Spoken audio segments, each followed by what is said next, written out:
Nah, di sini kami akan membahas tentang insomnia dengan dua bintang tamu kita. Sebelum kita memasuki ranah perbincangan kita, saya akan menjelaskan tentang insomnia itu apa.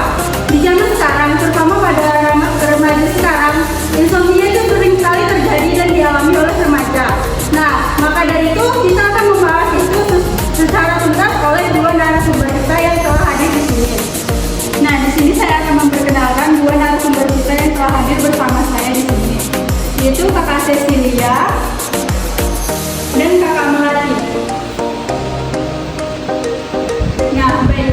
Sebelum dua narasumber kita menjelaskan terlebih dahulu, yang kita ketahui itu insomnia itu gangguan tidur pada malam hari yang membuat kita terganggu dalam tidur kita dan terbangun di tengah malam yang membuat kita terganggu pada kesehatan kita dan aktivitas kita.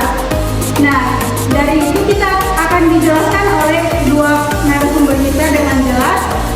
Baiklah, kepada kakak narasumber, apa sih itu menurut kakak insomnia dan apa penyebabnya, apa yang membuat insomnia itu terjadi dan bagaimana pencegahannya agar kita tidak terkena insomnia tersebut? Seperti yang sudah dijelaskan oleh pembawa acara, di sini kita akan membahas mengenai insomnia. Nah, insomnia ini ada kata-kata yang sudah tidak asing lagi, terutama untuk kita para mahasiswa. Selain kita, insomnia ini sudah dan sering terjadi di berbagai kalangan seperti anak-anak, remaja, dewasa, atau bahkan sampai dengan lansia. Semua kalangan ini pasti pernah merasakan yang namanya insomnia. Nah, apa itu insomnia? Insomnia adalah keadaan di mana seseorang itu kesulitan untuk tertidur atau keadaan yang membuat seseorang itu tidak cukup tidur. Nah, insomnia ini memiliki gejala-gejala umum yang dapat dilihat oleh kita, seperti yang pertama itu kesulitan tertidur atau tidurnya tidak nyenyak. Keadaan ini akan berlangsung dan dalam tempo yang berhari-hari atau bahkan berminggu-minggu sampai bertahun-tahun atau bahkan lebih. Yang kedua yaitu merasa lelah atau pada saat dia bangun tidur dia tidak akan merasa segar, karena seseorang yang mengalami insomnia itu akan merasa tidurnya tidak pernah cukup. Yang ketiga yaitu dia akan mengalami sakit kepala di pagi hari. Yang keempat yaitu dia akan sulit berkonsentrasi, dan yang kelima itu seseorang itu akan mudah marah.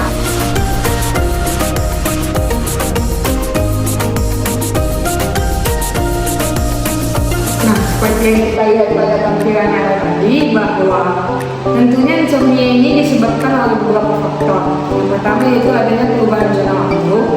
Ada juga mungkin di sini kita sebagai remaja itu sudah kecanduan dengan gadget.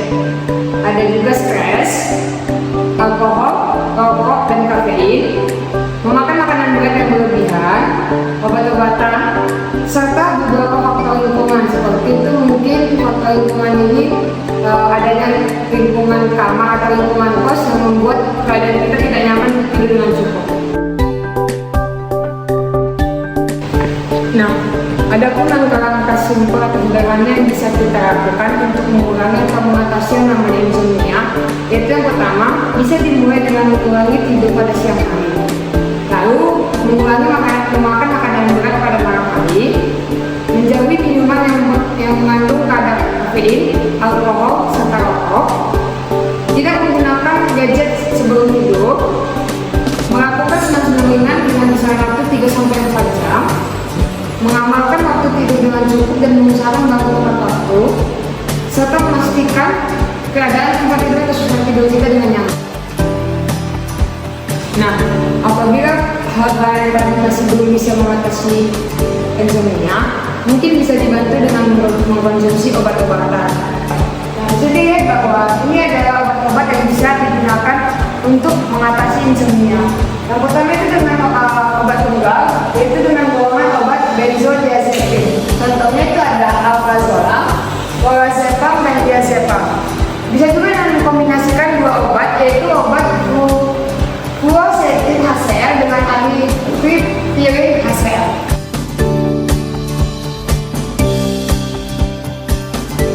Bertanya, Pak? Sebelumnya, perkenalkan nama saya Cici Meliana dari Farmasi 3A. Nah, di sini saya mau bertanya. Tadi kan kakak sudah menjelaskan mengenai terapi tentang insomnia, penyakit insomnia. Nah, di sini saya mau bertanya kepada kakak, apakah ada terapi lain tentang penyakit insomnia yang bisa mengurangi efek samping dari obat-obat yang sudah kakak jelaskan? Terima kasih. Baik, terima kasih untuk atas pertanyaannya. Di sini saya akan menjawab. Jadi ada terapi-terapi lain yang bisa digunakan selain menggunakan terapi obat. Seperti contoh, kita bisa menggunakan obat-obat herbal atau obat-obat tradisional. Nah, kalau untuk lebih jelasnya lagi, mungkin bisa dijelaskan oleh rekan saya untuk pembahasan lebih lanjut. Jadi tadi sudah dijelaskan oleh Kak Cecil bahwa insomnia dapat diatasi dengan menggunakan obat-obatan. Akan tetapi ada juga alternatif lain yang dapat kita gunakan sebagai obat untuk mengatasi yang namanya insomnia, yaitu dapat berupa tanaman maupun aromaterapi. Ada di sini beberapa tanaman yang mampu kita gunakan untuk mengatasi yang namanya insomnia, yang diantaranya yaitu satu, chamomilla.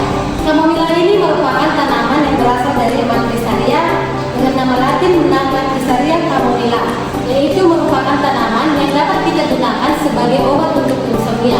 Di mana di sini tanaman ini memiliki zat aktif yaitu apigenin. Apigenin ini dapat kita gunakan untuk mengatasi yang namanya kecemasan atau dapat digunakan untuk merelaksasi tubuh ketika tubuh mengalami kesulitan saat tidur. Yang kedua itu dapat kita gunakan daun teh hijau.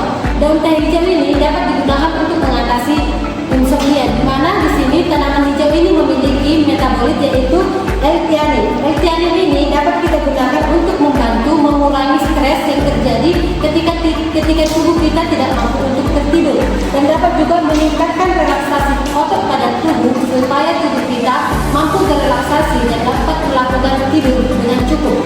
Yang ketiga itu kita dapat menggunakan itu lemon balm. Lemon balm dapat digunakan sebagai obat alternatif pada penggunaan insomnia yaitu karena lemon balm ini memiliki metabolit aktif yaitu flavonoid dan terpenoid. Flavonoid dan terpenoid yang terdapat dalam lemon balm ini dapat kita gunakan untuk menenangkan pada sistem saraf dan dapat juga untuk mengurangi kecemasan dan meningkatkan kualitas tidur kita. Bertanya, Pak, perkenalkan nama saya Cina Azhani dari Farmasi 3A. Izin bertanya, yang dari tadi yang sudah kakak jelaskan, tanaman apa saja yang dapat mengobati insomnia? Nah, jadi pertanyaan saya,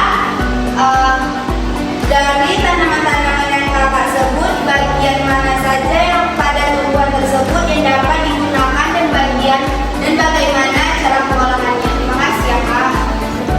Terima kasih untuk pertanyaan dari saudari ini. Saya akan mencoba menjawab, yaitu bagian dari tanaman tersebut yang dapat digunakan sebagai obat untuk insomnia dan bagaimana cara pengolahannya.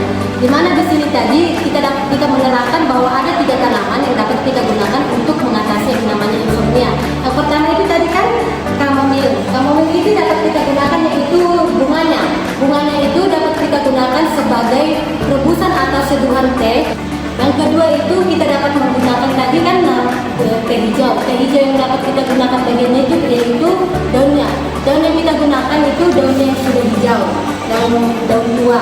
Daunnya itu dapat kita gunakan baik dalam bentuk rebusan maupun dalam bentuk seduhan. Yang ketiga itu lemon balm. Lemon balm ini dapat kita gunakan juga bagian daunnya. Daunnya itu juga kita gunakan dalam bentuk rebusan. Ketiga tanaman tersebut yang saya terangkan tadi kita gunakan cara pengonsumsinya itu dalam bentuk teh atau seduhan. Baiklah, itulah penjelasan dari dua